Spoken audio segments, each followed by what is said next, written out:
Chapter 1. The Call That Changed Everything. My phone rang at 3:47 p.m. I noticed the time because I just shut down my laptop, rubbing my eyes, already mentally moving on to the next responsibility. Another day measured and emails answered, deadlines chased, numbers balanced. The kind of day I'd had thousands of times before. Honest work, quiet work, the kind of work that keeps the lights on and the fridge full. I almost ignored the call. Unknown calls were usually spam, and my head was still buzzing from a conference call that ran 20 minutes over. But when I glanced at the screen and saw Dad, my thumb hesitated. He never called in the middle of the workday unless something mattered. I answered, "Hey, Dad, everything okay?" There was a breath on the other end, not the casual inhale of someone about to complain about traffic or ask a favor. This one was controlled, measured, tight. "Is your wife home?" he asked. The question landed wrong immediately. No greeting, no small talk, just that. I leaned back in my chair, frowning. "No, she's at work." "What?" Silence followed, long enough that I checked the screen to make sure the call hadn't dropped. I could hear faint background noise, wind, maybe, or the low hum of a car engine. Then he spoke again, quieter this time. Firmer. "Go to your daughter's room. Check under her bed. Don't let your wife know you found it."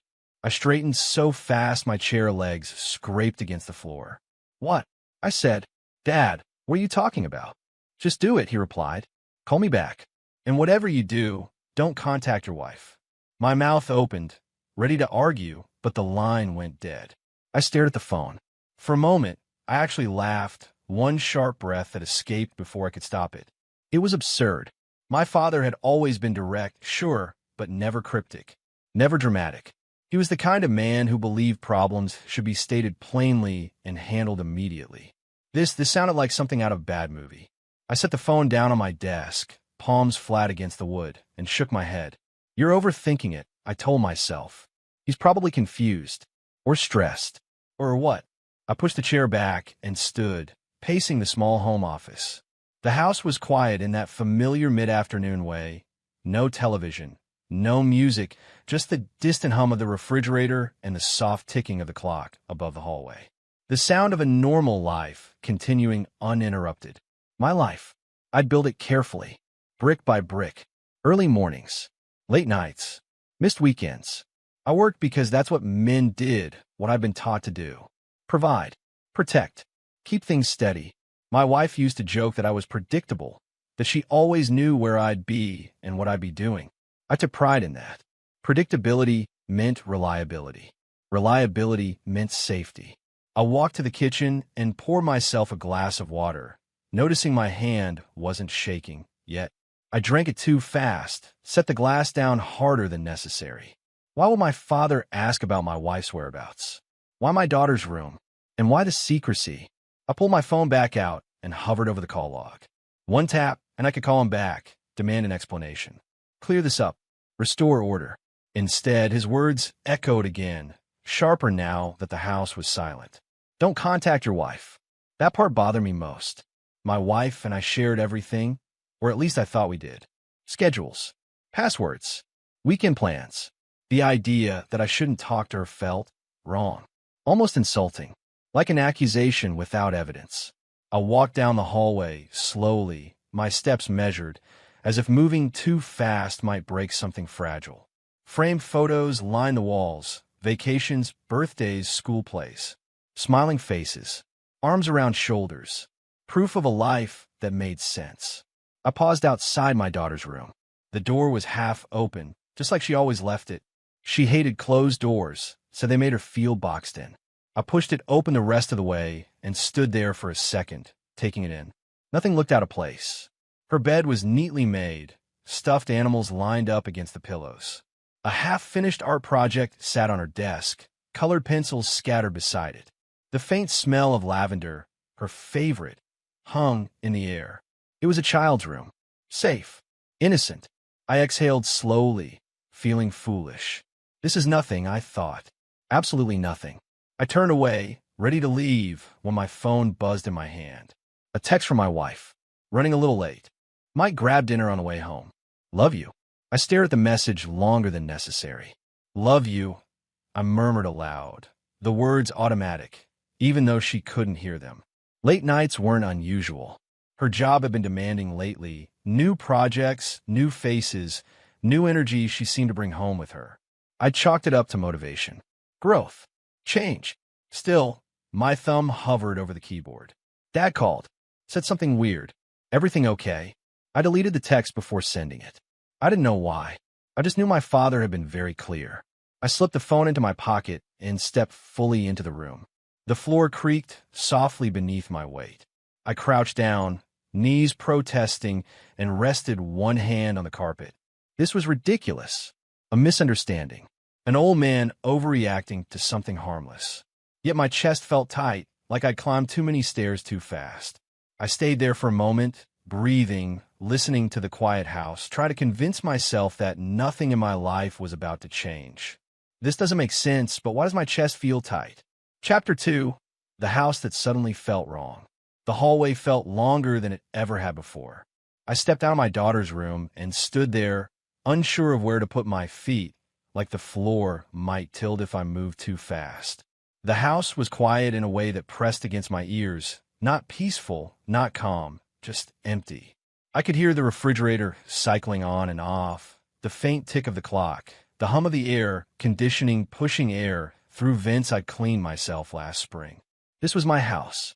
I'd painted these walls, fixed the loose banister, replaced the cracked tile by the front door. So, why did it suddenly feel like I was trespassing? I walked toward the kitchen, my steps slow, deliberate. Every sound felt louder than it should have been. The sun slanted through the window above the sink, lighting up dust motes in the air. On the counter sat a ceramic coffee mug, hers, half full, cool now. She never left coffee unfinished. I picked it up, frowned at the faint lipstick mark on the rim. A small thing. Meaningless, probably. She'd been rushing, maybe, running late, like she said. You're reading into nothing, I told myself. Still, I carried the mug to the sink and poured it out, watching the dark liquid swirl down the drain. The smell lingered longer than I expected. Bitter. Burnt. My phone buzzed again. Another text from her. Don't wait up. I stared at the heart emoji. Why had she started using that again? There'd been a stretch where she stopped, said it felt childish. Now it was back, sudden and bright, like a performance. I locked the phone and set it face down on the counter. Get a grip, I muttered aloud. I leaned against the counter and closed my eyes. Images floated up, uninvited, her phone lighting up late at night, the screen tilted away from me. The new password she'd added for work security. The way she'd smiled more at messages than at me lately. Small things. Easily explained. Individually. Together, they felt heavier. I pushed away from the counter and headed back down the hall. Each step toward my daughter's room tightened something in my chest. I didn't want to go back in there. Didn't want to look under that bed. Because once I did, there would be no unknowing. I paused at the doorway and rested my hand on the doorframe. Just look, I whispered. Then you can stop. The room looked the same as it had minutes ago. Safe. Normal. I knelt down slowly, joints creaking, and lowered myself to the floor. The carpet smelled faintly of fabric softener and crayons. I reached under the bed blindly at first, my fingers brushing against dust and the edge of a plastic storage bin. I pulled the bin out. Art supplies, construction paper, stickers. I let out a breath I hadn't realized I was holding. See, I said softly to no one. Nothing. I pushed the bin aside and almost stood up. Then my hand hit something else. Smooth. Hard. Not plastic. My fingers closed around it before my brain could catch up. I pulled it out slowly, my pulse beginning to thud in my ears. It was a small black pouch. Leather. Clean. Expensive looking. Definitely not something bought for a child. I stared at it for a long second, my mouth dry. This doesn't belong here, I said aloud. The room seemed to listen. I turned the pouch over in my hands. No dust on it. The minute had been placed there recently. Carefully. Deliberately. I glanced at the door, half expecting to see someone standing there. The hallway was empty. My phone buzzed again. I ignored it. I sat back on my heels and stared at the pouch like it might move on its own. My father's voice echoed in my head, tight, urgent. Check under a bed. I unzipped it. Inside was a second phone. Not an old one. Not cracked or scratched. New. Power off. I felt something cold slide through my chest. No, I whispered. No, no, no. I picked it up, turning it over in my hands. It was lighter than mine, sleeker, the kind of phone someone buys when they don't want to trace back to them, when they want something separate, secret. I pressed the power button. Nothing happened. Dead battery, maybe, or intentionally kept off. I set the phone down on the carpet and rubbed my face with both hands. My heart was pounding now, hard enough that I could feel it in my throat. There's an explanation, I told myself. There has to be. Work. A surprise. Something harmless she hadn't told me yet. But my mind betrayed me, lining up memories I hadn't asked for, her stepping outside to take calls, lowering her voice. Her irritation when I picked up her phone by mistake. The way she'd laughed once and said, "God, you're so nosy," when I asked who she was texting. I'd laugh too. I wasn't laughing now. I picked the phone up again, holding it like it might burn me. I imagined her kneeling here, sliding it under the bed when she heard the front door open. Choosing this room because it was the one place I rarely went. Because it was safe. Because it was hidden by innocence. My stomach twisted. "This doesn't belong to our daughter," I said louder this time. My voice sounded strange to my own ears. I stood up slowly, the room spinning just a little. The walls felt closer than before. I tucked the pouch back under my arm and looked around, suddenly suspicious of everything. The closet, the desk, the nightstand. How long had my house been holding things I didn't know about?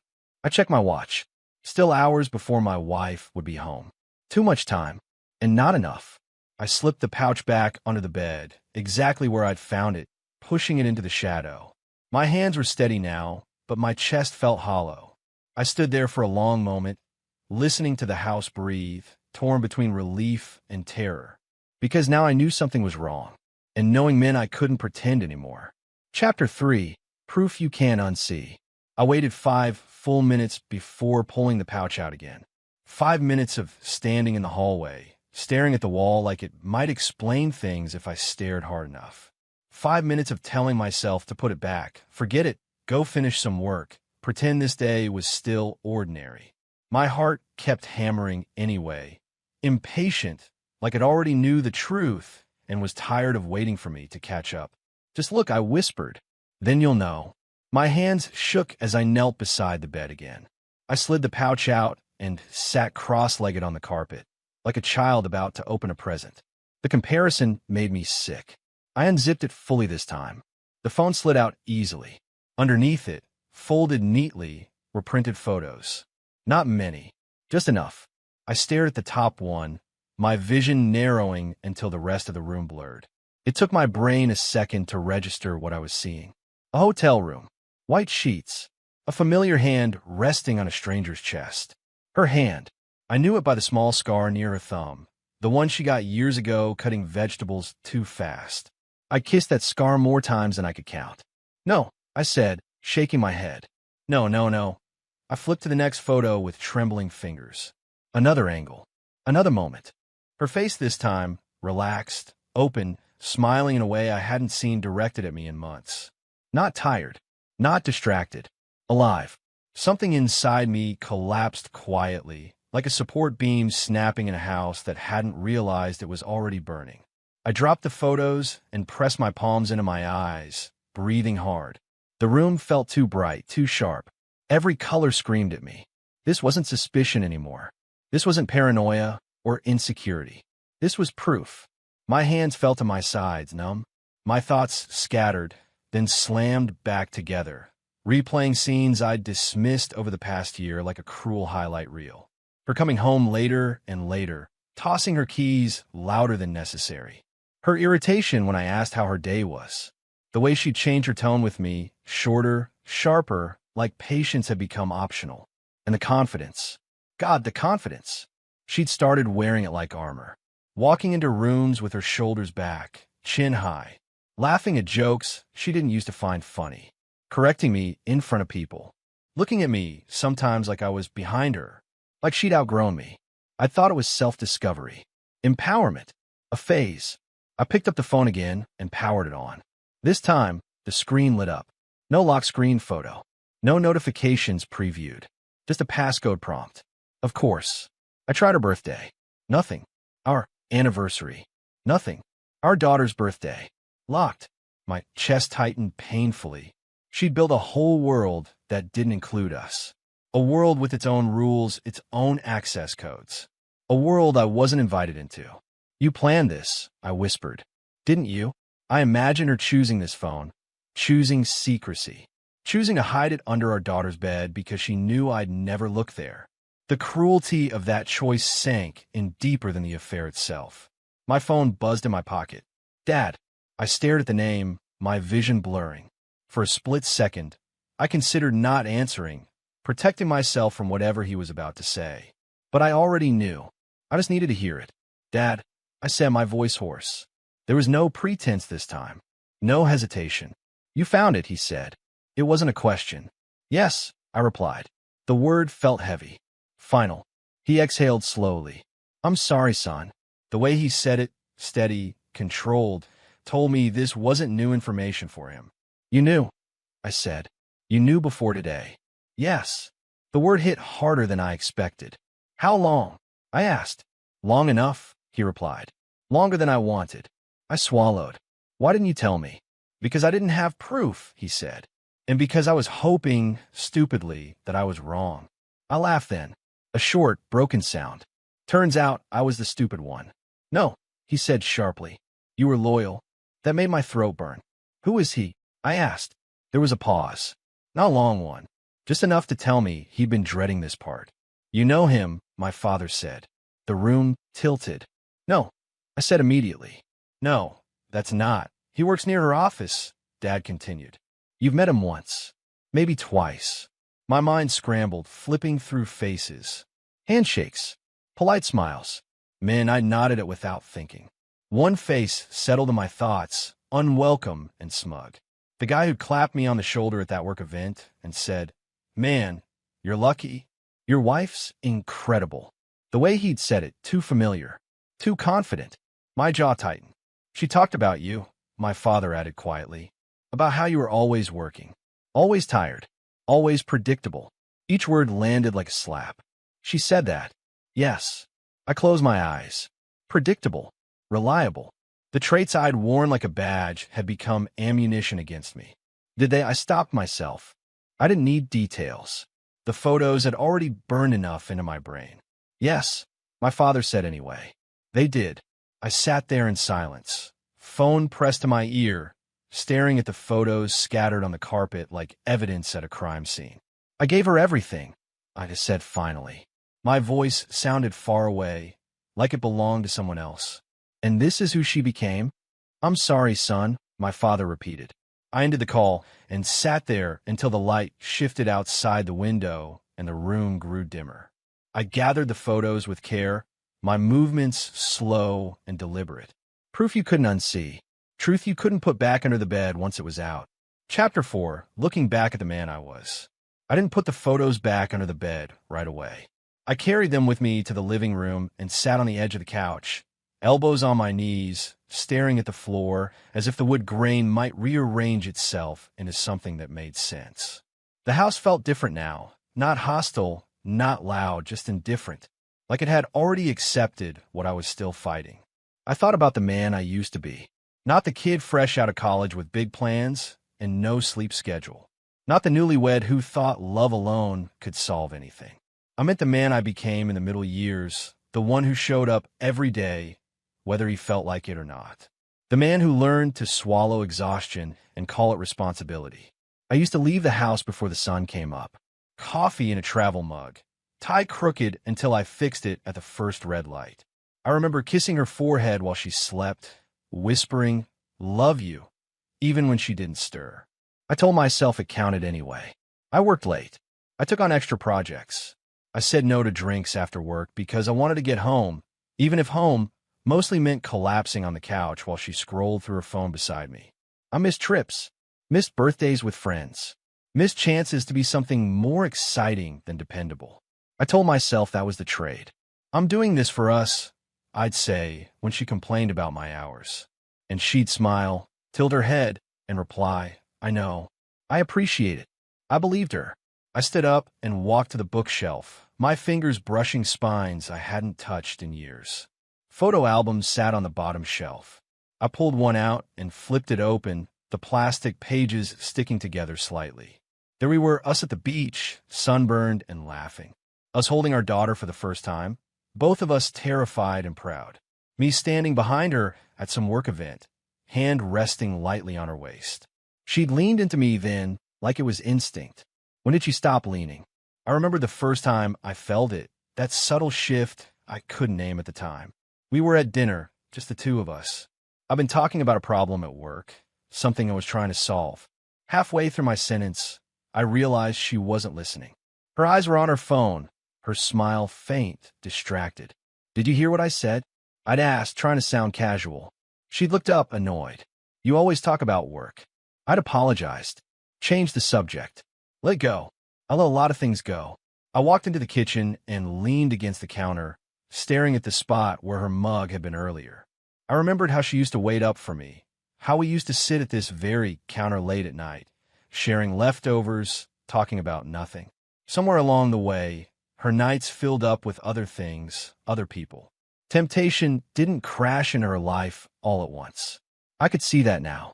It seeped in through cracks I'd ignored.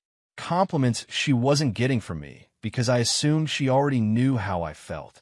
Attention she got elsewhere while I was busy being steady. Predictable. The word echoed again. I thought predictability was a virtue. My father certainly did. "Be the man people can count on," he used to say. Flash fades. Character doesn't. But character didn't get texts at midnight that made her smile. Character didn't make her feel seen when she wanted to feel desired instead of appreciated.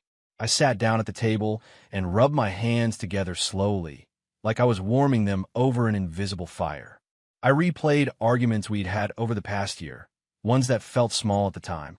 Her saying I wasn't present, me saying I was exhausted, her rolling her eyes when I said I was doing my best. "You don't even notice me anymore," she'd said once. I'd replied, "I notice everything. I just don't have the energy to talk about it all the time." She'd gone quiet after that. Not angry, just distant. I mistook silence for peace. I walked down the hallway to our bedroom and stood in the doorway. Our bed was neatly made, pillows arranged the way she liked them. I imagined her lying here, texting someone else while I showered, while I slept. I imagined the ease with which she'd compartmentalized me. Husband here, secret there. What hurt most wasn't the sex. It was the replacement. The realization that while I was giving her stability, she was giving someone else her excitement. While I was carrying the weight, she was sharing the spark. I sat on the edge of the bed and laughed quietly to myself. "I thought love was enough," I said to the empty room. Turns out it was just convenient. I remembered opportunities I'd turned down, jobs in other cities, chances to take risks. "Not now," I'd said. "We need consistency." I'd built my life around us, and she'd slowly built hers around someone else. Taken for granted. The phrase settled into my bones. I wasn't angry yet. Not fully. Anger requires energy, and I felt hollowed out. What I felt instead was grief for the man who believed loyalty was a shield. For the man who thought showing up was the same as being chosen. I picked up my phone and scrolled through old messages between us. Good mornings. Inside jokes. Plans we never followed through on. Somewhere in the timeline, the warmth cooled. Replies got shorter. Emojis replaced words. I locked the phone and set it face down. "I was there," I said quietly. I was always there. And somehow, that hadn't been enough. I lay back on the bed and stared at the ceiling, watching the fan spin lazily. Time passed without meaning. Outside, a car drove by. Somewhere, a dog barked. Life went on, indifferent to the collapse happening inside my chest. I closed my eyes and let myself mourn, not just the marriage, but the version of myself that believed sacrifice would always be rewarded. Chapter 5, The Cocky Truth Comes Out. I didn't rush. That surprised me most about myself. I'd always thought if something like this happened, I'd explode, yell, throw something, confront her immediately. But rage, I was learning, had layers. The first layer was heat. The second was clarity, and clarity demanded patience. I waited until the house was quiet again, until the daylight thinned and the shadows grew longer. I went back to my daughter's room and pulled the pouch out from under the bed with the same care someone uses to handle evidence. I carried it to the kitchen table, sat down, and plugged the phone into a charger. "Let's see who you really are," I said softly. The screen lit up after a few minutes. Still locked. Still smug in its silence. I tried again, different codes this time. Patterns. Dates that mattered to her, not us. The year she started her current job. The street number of her office. Unlocked. I stared at the home screen, my heart beating steadily now, like it had accepted its role. The apps were minimal. No social media icons. No games. Just messages. Calls. A few photos. Efficient. Purpose-built. I opened the messages. The name at the top wasn't a real one. Just an initial. One letter. Clean. Careless. The thread scrolled longer than my screen could show. I read slowly, deliberately, forcing myself not to skim. If I was going to know, I was going to know. The tone jumped out first. Familiarity. Ease. Confidence. Not flirtation. That came later, but comfort. Jokes that landed without explanation. Complaints about work. About me. "He's so predictable," one message read. "I swear, he lives on autopilot." Another followed. "That's why you're here," he replied. "You need someone who actually sees you." I felt my jaw tighten, but my hand stayed steady. There it was. The echo of my father's words. Predictable. Used again, this time with a wink attached to it. I scrolled. They talked about timing. About how careful they had to be. About how easy it was, too. "He never checks this room," she'd written once. "It's perfect." My eyes lifted instinctively toward the hallway, toward my daughter's room. A cold wave rolled through me. Perfect. Another message popped out, bold in its arrogance. "Relax," he typed. "Guys like him don't look too closely. They're too busy being good husbands." I let out a breath through my nose, slow and controlled. "So that's what you think," I murmured. I clicked into the photos. Nothing explicit. They didn't need to be. A shot of 2 coffee cups on a familiar counter, my counter. A reflection in a mirror I recognized from our hallway. Her laugh captured mid-motion, head thrown back, joy unfiltered. In my house. I stood up so abruptly the chair scraped loudly against the floor. I paced the kitchen, phone in hand, adrenaline humming beneath my skin. They hadn't just met in neutral places. They'd crossed lines deliberately, boldly, like they wanted to prove something. I remember Saturday, a few months back, when she'd insisted I take our daughter to my parents' place alone. "You two should have some bonding time," she'd said brightly. "I've got errands." Errands. I scrolled back to that date. "He's gone for a few hours," she'd texted him. "Come over." The room felt smaller. I went back to the messages, further down, deeper into the rot. There were voice notes, too. I hesitated, then pressed play. Her voice filled the kitchen, light, amused, intimate in a way that made my stomach clench. "He tries," she was saying, laughter threaded through the words. "I'll give him that. But it's exhausting being with someone who thinks effort is the same as passion." A male voice responded, smooth and amused. "That's because he's safe. And safe gets boring." I turned the phone face down, my palm pressing hard against the table. They hadn't just cheated. They judged, reduced me, turned my loyalty into a punchline. I picked the phone back up and continued, because stopping now would only leave room for denial to crawl back in. More messages. More jokes at my expense. More casual cruelty. "He won't leave," she'd written once. "He doesn't have it in him." That one stayed with me. I sat back down and laughed quietly, the sound sharp and humorless. "You really thought that?" I said. "You really believed that?" I checked the call log. The number came up often. Very often. I copied it and opened my own phone, searching my contacts. There it was. A name I recognized immediately. The guy from that work mixer. The one who'd been overly friendly. The one who'd looked at her a second too long when he thought I wasn't paying attention. The one who'd said, "Man, you're lucky." I remember the tone now. The confidence. The way he'd smiled like he knew something I didn't. I stood there in the kitchen, both phones in my hands, feeling something shift inside me. The humiliation was still there, raw, undeniable, but it was being edged out by something sharper. They hadn't been careful because they were afraid of me. They'd been careful because they thought they were smarter. I took screenshots, saved copies, documented everything. Each tap of the screen felt like laying another brick in a wall I hadn't planned on building, but would see through to the end. When I was done, I put the phone back in the pouch and returned it to its hiding place under the bed, exactly as I'd found it. Let them keep believing in their cleverness a little longer. I washed my hands at the sink, watching the water run clear, then shut off the light in the kitchen and stood there in the dimness. My chest felt tight, but my thoughts were steady now. They thought I was weak. They were wrong. Chapter 6, The Mask Slips. I heard her keys before I saw her. The familiar jingle at the front door used to bring a strange kind of comfort, a signal that the day was shifting into evening, that the house would no longer feel so hollow. This time, it sent a quiet jolt through me, sharp and unwelcome. I was sitting at the dining table, a glass of water untouched in front of me, pretending to scroll through my phone. I didn't look up right away. The door opened, closed. Her heels clicked softly against the hardwood. "I'm home," she called out, light and cheerful, like she was stepping into a role she knew by heart. "In here," I replied. She appeared in the doorway, purse on her shoulder, hair just slightly out of place in a way that looked intentional. She smiled when she saw me, a practiced smile, warm, but not quite reaching her eyes. "Hey," she said, leaning down to kiss my cheek.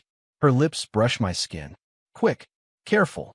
Every touch felt rehearsed. "You're late," I said, keeping my tone neutral. She shrugged, setting her purse down. "Long day. Meetings ran over." "Must have been important," I said. She laughed softly. "You know how it is." I didn't know how it was. I just knew something else now, too. She walked into the kitchen, opening cabinets, moving around like nothing had changed. Like she hadn't spent the afternoon mocking me through a second phone hidden under our daughter's bed. I watched her the way you watch someone on stage, aware of the performance, alert to the cracks. "Did you eat?" she asked. "No, I can make something quick," she offered, already reaching for a pan. I shook my head. "I'm not that hungry." She paused, glanced back at me. "Everything okay?" There it was. The concern. Timed perfectly. "Yeah," I said. "Just tired." She nodded, accepting it easily. Too easily. She poured herself a glass of wine, leaning against the counter as she took the first sip. I noticed how relaxed she looked. Comfortable. Like the weight of secrets wasn't heavy at all when you carry them long enough. I decided to test the water. "How was your day, really?" I asked. She smiled again. "Busy. Same as always." "Anyone new at work?" I added casually. She didn't hesitate. "A few contractors. Nothing interesting." "Nothing interesting." I nodded, pretending to believe her, and felt something twist inside my chest. She passed the test without effort. No pause. No stumble. She'd told these lies before, probably to herself as much as to me. She came and sat across from me, crossing her legs. "You're quiet tonight." "I've been thinking," I said. "About what?" "Us." Her expression softened instantly. She reached across the table and placed her hand over mine. It felt wrong. Like a prop. "We're fine," she said gently. "You worry too much." "Fine." I looked down at our hands, at the familiar ring on her finger.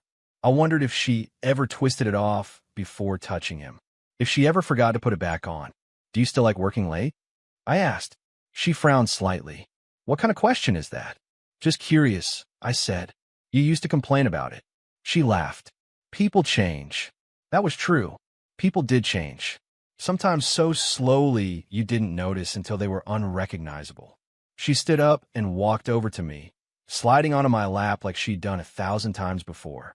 Her arms wrapped around my neck. Her perfume filled my senses, familiar, comforting, nauseating. "You've been distant," she murmured. Did I do something? The audacity of it almost made me laugh. "No," I said quietly. "I just feel out of sync lately." She studied my face, searching for something. Guilt? Suspicion? Whatever she was looking for. She didn't find it. "You're overthinking again," she said, pressing her forehead to mine. "We're good. Trust me." Trust. I swallowed hard. She kissed me then, longer this time, deliberate. I stayed still, letting it happen, counting the seconds until she pulled away. "There," she said, smiling. "Better." I nodded. Inside, something cracked. She moved away, turning on the TV, flipping through channels like the world was exactly as it should be. I watched her from across the room and realized the truth settling into place with a quiet finality. She wasn't nervous. She wasn't guilty. She wasn't afraid. She was comfortable. Comfortable lying. Comfortable touching me after touching someone else. Comfortable believing she was in control. And I had never felt more alone sitting next to the woman I married. Chapter 7. The Confrontation. I chose the moment carefully, not because I wanted to protect her, but because I wanted the truth unfiltered by panic. I waited until the house was quiet again, until our daughter was asleep and the television murmured softly in the background, filling the space with noise that pretended to be normal. She was folding laundry on the couch, humming under her breath. That was the moment that almost broke me. I stood in the doorway for a second, watching her fold my shirt with practiced hands, aligning the sleeves just the way she always had. The intimacy of it, of her caring for something that belonged to me, felt obscene now. "We need to talk," I said. She looked up, mildly annoyed. "Can't wait? I'm almost done." "No," I replied. "It can't." Something in my voice must have shifted because she straightened, setting the shirt aside. "Okay," she said cautiously. "What's going on?" I walked into the room and placed the black leather pouch on the coffee table between us. She froze, just for half a second. Then her face smoothed out, confusion sliding neatly into place. "What's that?" "You tell me," I said. She laughed lightly. "Why would I know?" I sat down across from her. "Because I found it under our daughter's bed." That did it. Her breath caught. Not enough to be obvious, but enough. "That's ridiculous," she snapped. "Why were you?" I unzipped the pouch and slid the phone onto the table. Silence stretched. Her eyes dropped to it, then lifted back to me. Don't," I said quietly. "Just don't." She crossed her arms, defensive now. "You're snooping. You're invading my privacy. Do you have any idea how insane this looks?" I leaned forward. "Do you have any idea how insane it is to hide a second phone under our daughter's bed?" Her mouth opened, then closed. Her jaw tightened. "That phone isn't what you think," she said. "Then unlock it," I replied, pushing it toward her. She didn't touch it. Instead, she scoffed. "You're being paranoid. You always do this. Jump to conclusions. Assume the worst. It's exhausting." There it was. The turn. I pulled my phone out and tapped the screen, sliding it toward her. Screenshots filled the display. Messages. Dates. Photos she didn't know I'd seen. Her face drained of color. She stared at the screen for a long time. Too long. Then she laughed. Actually laughed. "Oh my God," she said, shaking her head. "You went through everything? You went through our marriage," I said. "I just follow the trail." Her laughter faded. Her eyes hardened. "You don't get to act surprised," she said sharply. "Not after everything." "Everything," I echoed. "You were never here," she shot back. "You were always tired, always working, always checked out." I felt invisible. I stood up. "So you slept with someone else?" She stood too. "I found someone who listened." "In my house," I said. "In our home." She shrugged. Actually shrugged. "You weren't using it." The words hit like a punch to the ribs. "Say that again," I said quietly. She lifted her chin. "I said you weren't present. You weren't a partner. You were a routine." "A routine." I laughed once, harsh and disbelieving. "You had a phone under our kid's bed." "Don't bring her into this," she snapped. "You already did," I said. "Every time you chose him." She turned away, pacing now, hands in her hair. "I didn't plan for this to happen." "But you let it," I replied. She spun back toward me. "Because it felt good to be wanted. Because for once, someone looked at me like I mattered." "I looked at you," I said. "I built my life around you." She scoffed. "You built a schedule, not a relationship." I stepped closer. "Did you ever plan to stop?" She hesitated. That was all the answer I needed. "I love him," she said suddenly. The words rushed out, defensive, sharp. "There. You wanted the truth. I love him." Something in me went very still. "How long?" I asked. "Long enough," she said. "Longer than you think." "Did you ever love me?" I asked. She looked at me then, not cruel, not kind, just honest. "I loved what you provided," she said. "I love the safety. But him? He makes me feel alive." Alive. I nodded slowly, absorbing it. "So I was the foundation," I said. And he was the escape. She didn't deny it. You replaced me, I said. She exhaled. I moved on. The room felt like it was collapsing inward, but my mind had never been clearer.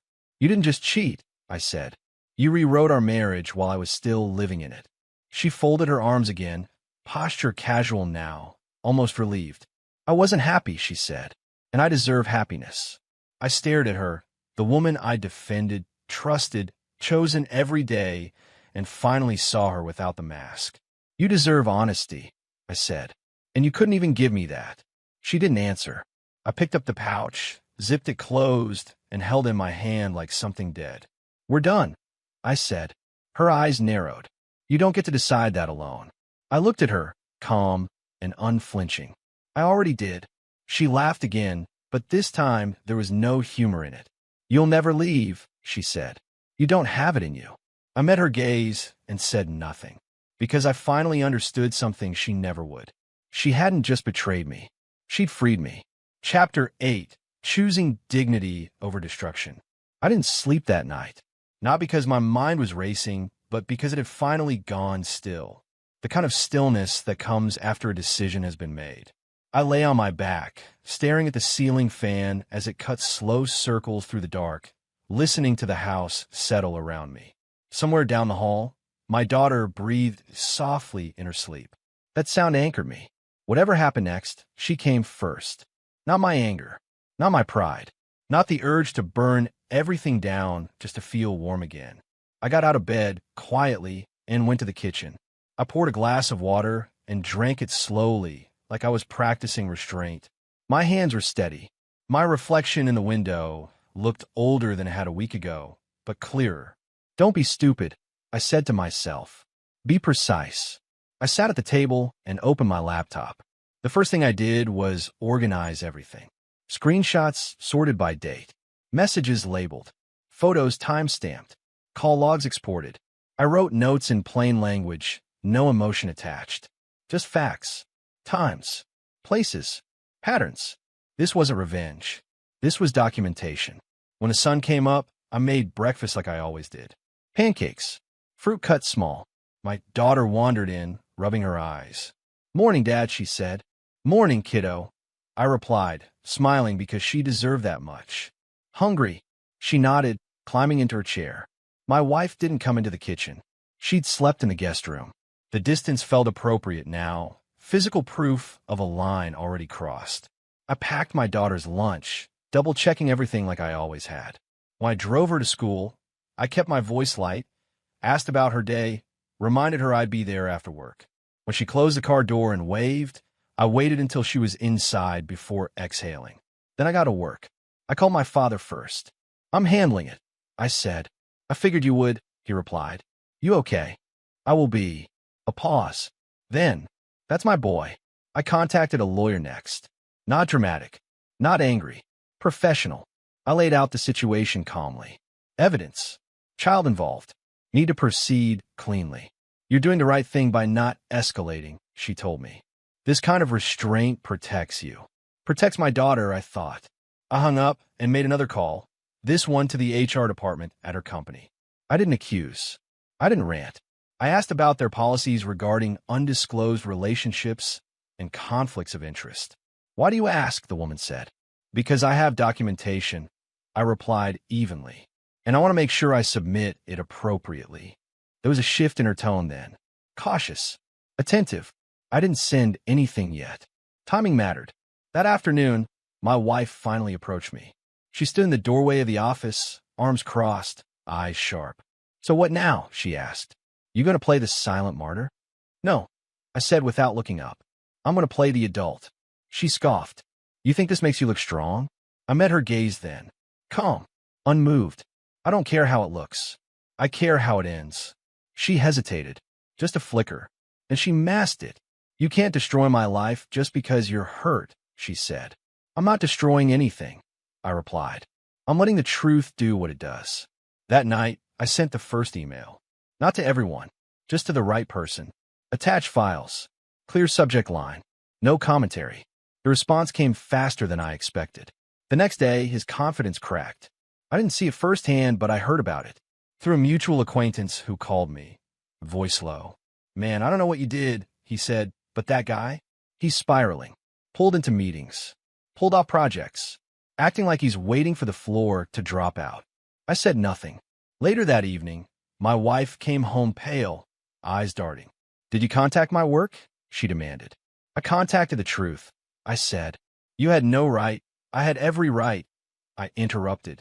You involved our family. Our home. Our child. She paced the room. He said they might fire him. I shrugged. Actions have consequences. Her voice dropped. You planned this. Yes, I said simply. She stopped pacing and stared at me like she was seeing me for the first time. I didn't think you were capable of this, she said. That's the problem, I replied. You never really looked at me. Her phone buzzed. She glanced at it, then again. Her shoulders sagged. What did you tell them? She asked quietly. Enough. She sank onto the couch, suddenly unsure. You're enjoying this. No, I said. I'm finishing it. Silence filled the room. Not tense this time. Final. I underestimated you, she said. Yes, I replied. You did. I want to check on my daughter, tucking her in, reading her a story like nothing had changed. Because for her, nothing had to yet. When I turned off the light and closed her door, I felt something solid settle into place inside me. I hadn't raised my voice. I hadn't begged. I hadn't lost control. And that terrified them far more than any explosion ever could. Chapter 9. The Fall and the Rise. The fallout didn't arrive all at once. It came in pieces, emails unanswered, calls not returned, doors quietly closing. Consequences rarely announce themselves. They accumulate until the weight becomes undeniable. My wife felt it first. She stopped leaving early for work. Stopped dressing with that confident edge she'd worn like a second skin. The laughter disappeared from her phone calls, replaced by clipped replies and long silences. One evening she came home without saying a word, set her bag down, and stared at the wall like she was waiting for it to speak. They reassigned me, she said finally. I looked up from the paperwork spread across the table. To where? Nowhere important, she snapped. Then, softer, they're reviewing everything. I nodded. That's usually how it starts. She opened her mouth like she wanted to argue, then closed it again. There was no ground left to stand on. A week later, she lost more. Friends stopped inviting her out. The same women who'd once laughed with her at dinners suddenly had reasons, kids sick, schedules full. At school events, conversations ended quickly when she approached. Whispers traveled faster than apologies ever could. One night, she asked, Did you tell them? I didn't look up. I didn't have to. Her reputation had been built on perception, on being admired, on appearing put together. Once that cracked, the pieces fell where they may. She tried anger next. You're enjoying this, she accused one morning, eyes sharp, voice brittle. No, I said calmly. I'm surviving it. She scoffed. You think you're some kind of hero now? I think I'm honest, I replied. That's enough. The affair partner vanished from her life as quickly as he'd entered it. His confidence, once so loud in those messages, evaporated under scrutiny. He stopped calling, stopped texting. When she confronted him, she came home shaking. He won't even talk to me, she said. He says this is too much. I said nothing. That was the moment it hit her, the difference between secrecy and reality, between thrill and consequence. She'd mistaken attention for loyalty, and now she was alone. Meanwhile, I rebuilt, not dramatically, not overnight, brick by brick, like I'd built everything else. I joined a gym, not to punish my body, but to reclaim it. Early mornings became mine again. The burn of my muscles felt honest, earned. I watched myself get stronger, week by week, and with it came something quieter but deeper, confidence rooted in discipline, not validation. I cleaned up my finances, cut waste, redirected energy. I worked with purpose instead of obligation. Opportunities I'd once dismissed came back into focus, and this time I said yes. I spent more time with my daughter. Real time. We cooked together, walked after dinner, talked about school, about her dreams, about nothing at all. She didn't need explanations, just presence. And for the first time in years, I had that to give. On a Sunday afternoon, I drove to see my father. He was in the garage, tinkering with an old toolbox when I arrived. He looked up, smiled, and wiped his hands on a rag. "You look different," he said. "Feel different," I replied. We sat on the porch, two men watching the day move slowly. He didn't press. He never did. When I finally spoke, it came easily. "I thought being dependable was enough," I said. "Turns out it was just invisible." He nodded. "Dependable is powerful," he said, "but only when it's respected. Otherwise, it's just taken." "I won't let that happen again," I said. He smiled. "I know." Back home, the house felt lighter. Not because it was happier, but because it was honest. There were hard conversations. Legal ones. Quiet ones. My wife oscillated between regret and resentment. But something fundamental had shifted. She no longer looked at me like she had leverage. One evening, she stood in the doorway and said, "I never thought you'd walk away." "I didn't walk away," I replied. "I walked forward." She had nothing to say to that. Pain didn't disappear. Some nights it still crept in, memories, doubts, questions with no answers. But pain, I learned, doesn't have to destroy you. It can refine you if you let it. I stopped measuring my worth by how much I gave to someone who couldn't value it. I stopped apologizing for being solid, for being steady, for being a man who chose responsibility over excitement. The victory wasn't loud. It was quiet. It was waking up without dread. It was standing tall without explanation. And it was knowing deep in my bones that I would never abandon myself again. Chapter 10. What Loyalty Really Means. The morning sun filtered through the blinds in soft golden streaks, painting the living room in quiet warmth. I sat at the edge of the couch, coffee steaming in my hands, staring at nothing and everything all at once. The house smelled faintly of lemon cleaner and old wood. My daughter had left it that way while helping me tidy up the day before. Her laughter still echoed in the corners, and I let it. It belonged to her, to life moving forward, not to the memories of pain. I thought about the months that had passed, the slow unraveling, the confrontation, the strategic rebuilding. Each step had been deliberate, calculated, necessary. I hadn't rushed. I hadn't given in to anger, even when the impulse screamed in my chest. Not once had I allowed bitterness to dictate my actions. That control, that self-possession, was worth more than any fleeting sense of revenge I might have imagined. I sipped my coffee and let my mind drift back over everything. The subtle hints I'd missed, the smile that had seemed too practiced, the small excuses, the long hours she suddenly claimed were for work. I remembered her confidence, that reckless, cocky swagger she used like armor, and how I'd chosen to believe in love, in loyalty, in the idea that devotion would protect what mattered. But devotion alone had never been enough. Not for her. Not when she craved attention and thrill over stability and care. And yet, in that betrayal, I found clarity. Betrayal doesn't destroy the loyal. It reveals the weak foundations of those who take loyalty for granted. I glanced at the framed photo on the mantel.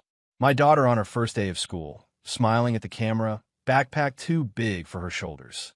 I remembered how I held her hand, steady and unshakable, that morning. I had been present when it counted most, when no one else could step in. That was loyalty. That was integrity. Not staying blindly, not tolerating disrespect, but standing firm in values that defined who I was. The past months had been a test. A gauntlet of patience, restraint, and self-respect. I had watched as my wife's world crumbled quietly around her. I had watched the affair partner's arrogance fade under scrutiny. And through it all, I had remained steady, not because I wanted to punish, but because I wanted to survive, to rebuild, and to be better. I thought of the conversations with my father, the quiet counsel he offered, the way he never told me what to do, but reminded me of who I had always been. Strength isn't in fighting someone else, he had said, polishing a tool in his garage. Strength is in holding yourself together when the world expects you to break. I remembered his words vividly now, seeing them materialize in every choice I had made since discovering the truth. I stood and moved to the window, looking out at the street. Neighbors waved as their children raced by on bikes. Life moved, indifferent to pain, indifferent to betrayal. And that was the point. The world kept turning. Only I could decide whether to keep myself fractured or rise above. The idea of revenge had tempted me at first. A loud, fiery, satisfying vengeance. But vengeance is fleeting. It leaves scars, not lessons. I had chosen instead the quiet power of dignity. Documenting, exposing strategically, reclaiming control without giving in to chaos. That had been my real victory. I thought about the woman I once loved. The wife I had trusted implicitly. She had underestimated me. Thought I would bend, break, or beg. She had assumed loyalty meant submission. But loyalty is not submission. Loyalty is integrity. And integrity demands respect, first from yourself, then from anyone who enters your life. I poured a second cup of coffee and sat back down at the table, letting my mind trace the arc of the past months. The grief, the anger, the humiliation, they had all been transformed into something quieter, stronger. I could still feel the sting of her betrayal, but it no longer had the power to dictate my moods or my actions.